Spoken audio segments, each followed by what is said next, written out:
voice actor whose voiceover work has appeared in radio and TV commercials, audio dramas, children's programs, computer games. He has dubbed foreign telenovelas, films and anime, and original animations. Yon. At alam niyo po, he conducts voice acting workshops and runs a full-service voice-over production company which is known as, or popularly known as, Creative Productions, CreativeVoices.com, and an events company called Creative Events Management.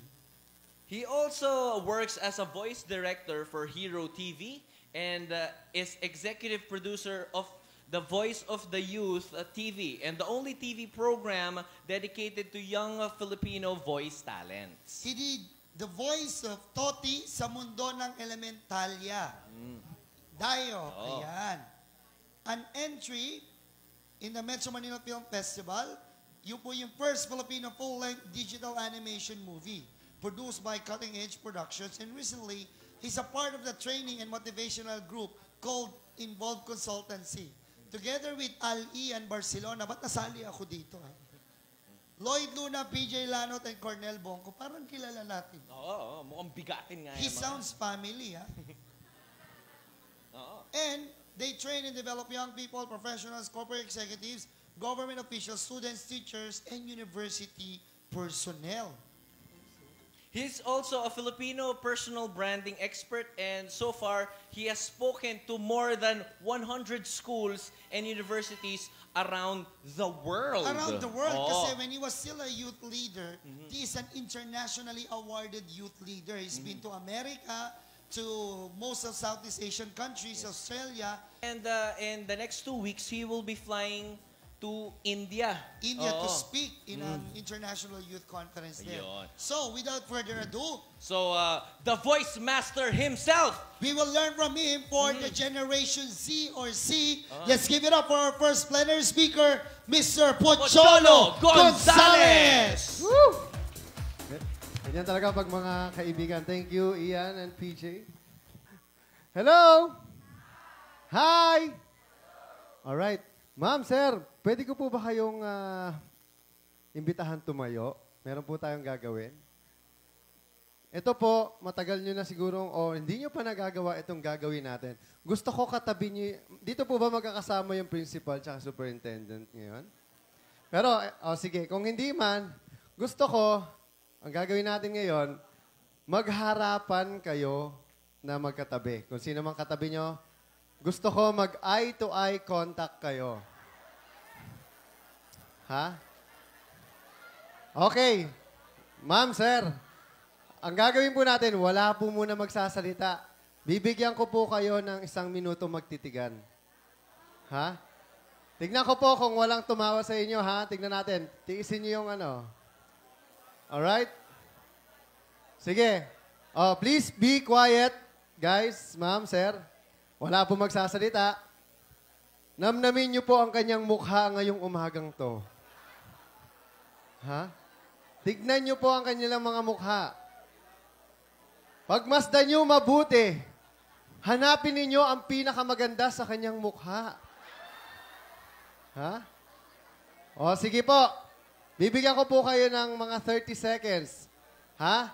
Mag-concentrate kayo. Hindi niyo pa po ginagawa yan ngayon sa buhay niyo. Okay, 1, 2, 3, go!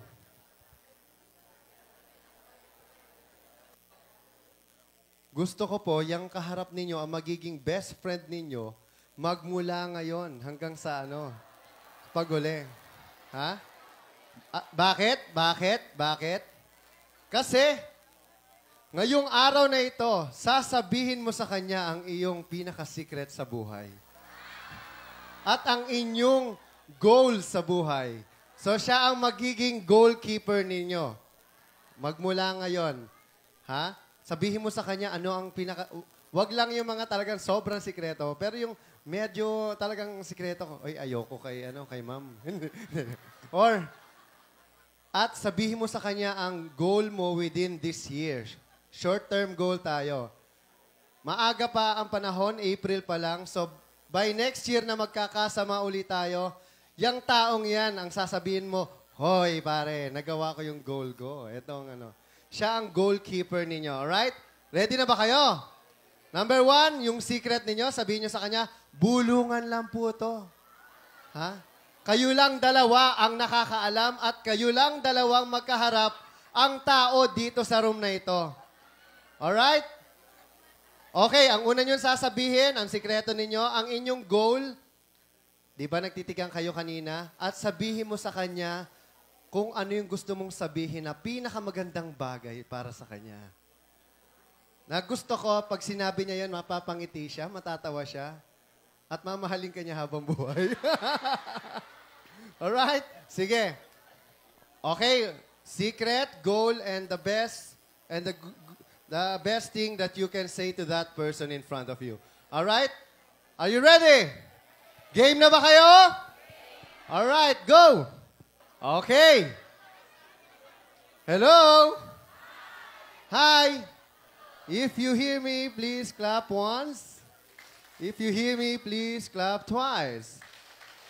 And if you hear me, please clap for me. Hindi po ba napakasarap mag-share ng secret? Yung sikreto na hindi nyo masabi-sabi sa pamilya ninyo. Hindi po ba napakasarap nang may sinasabihan ka ng iyong goal sa buhay? Para yung goal mong yon, may nakakaalam. Alam nyo, sa ating mga Pilipino, ang hirap sa atin, masyado tayong secretive.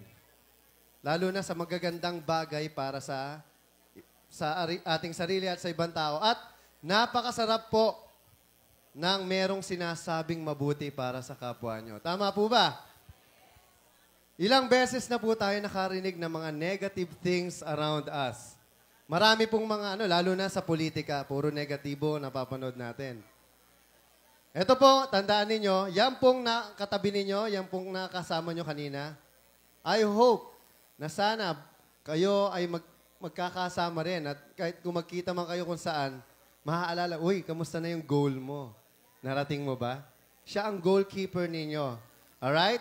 So from now on, best friend mo na siya. Okay. Alright. Are you ready, guys? I'm a youth advocate. Mamaya po, papakita ko sa inyo. And I'm going to talk about you and me.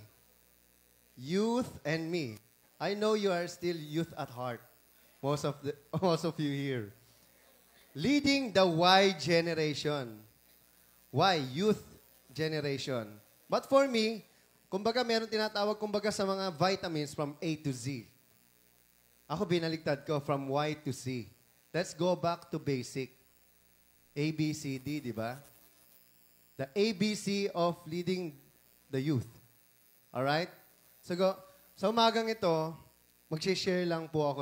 Bago po ako magsimula, nais ko po magpakilala sa inyo. Pwede po ba yon? Kilala niyo po ba ako? Hindi ko rin po kayo kilala. Kaya magpapakilala po ako sa inyo ngayon. Who is Pocholo Gonzales? Pocholo Gonzales is a dreamer.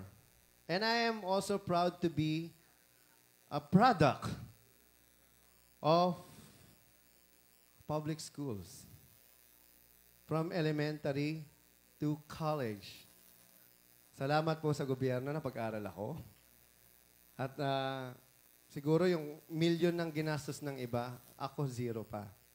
Doon pa lang bawi na ako. And that's why I'm giving it back to our country, to our society. I'm a dreamer. That's, yan. Ako po ay taga Mariveles, Bataan. Sino po bang taga Bataan dito? Yan. Kung makita nyo, mula elementary, high school, at yan, high school pala to. Ito, elementary. Si Pocholo Gonzales po ay isang voice artist. Ako po yung tinatawag na voice master po sa voice acting industry. Napakarami ko na pong nagawang mga commercial. Yung mga Bibo hotdog po, ako po yung puppet doon. Alam niyo po ba yan? Yung boses niya yung, Pape Bibo, bagong Bibo, anong sikreto ng bagong Bibo? tikman mo. Paano? Puppet ako eh. Nya, Ang sikreto ng bagong Bibo, keso. I have done thousands of commercials. I'm the man behind mga Boy Abunda, Michael V., Robin Padilla sometimes. Mamaya po, pang-commercial ko lang. Bilang isang teacher, ano po ba ang responsibilidad natin? Ha? Share. Ano pa? Mag-inspire. Mag-motivate.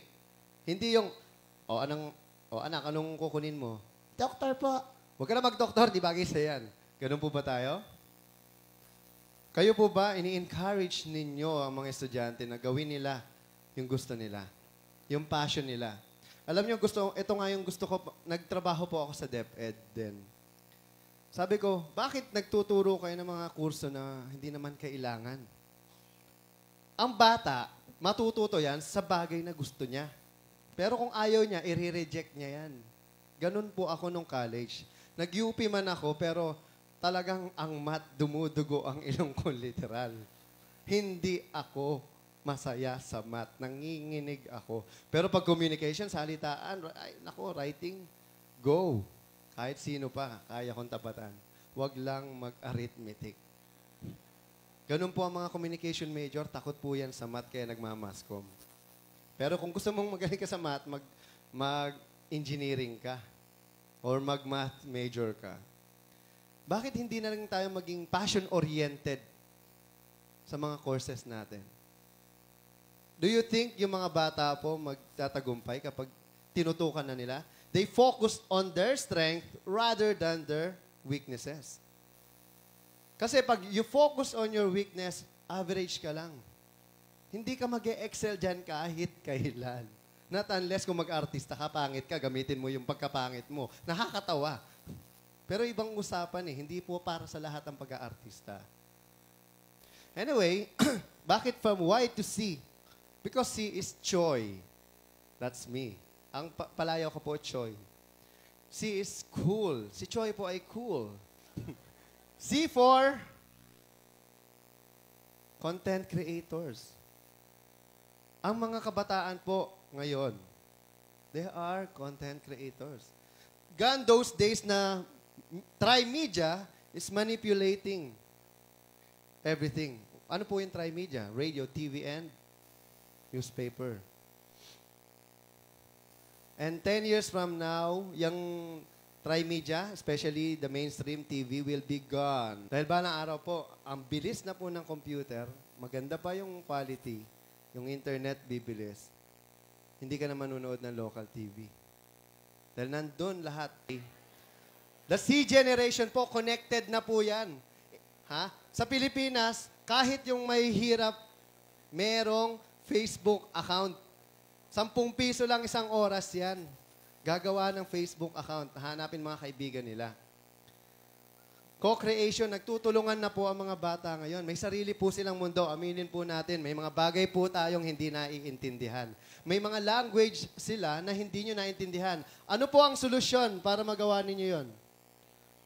Be connected and be like them. Sa internet, wala pong age. Tandaan nyo yan.